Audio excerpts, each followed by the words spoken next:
नमस्कार मंडळी. तर आज बघूयात सगळ्यांना आवडणारा सकाळचा नाश्ता म्हणजे पोहा. तर त्याच पोह्यांची रेसिपी आज इथे बघूयात.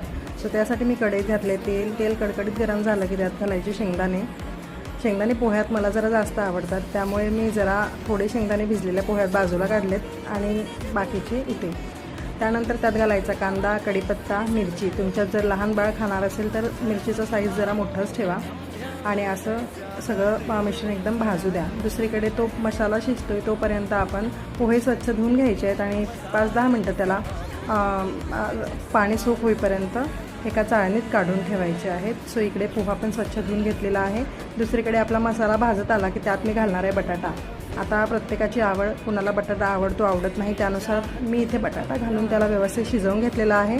ॲट लास्ट आपण घालायचं आहे टोमॅटो पण जरा मऊ आला की त्यात आपण घालूयात पोहे.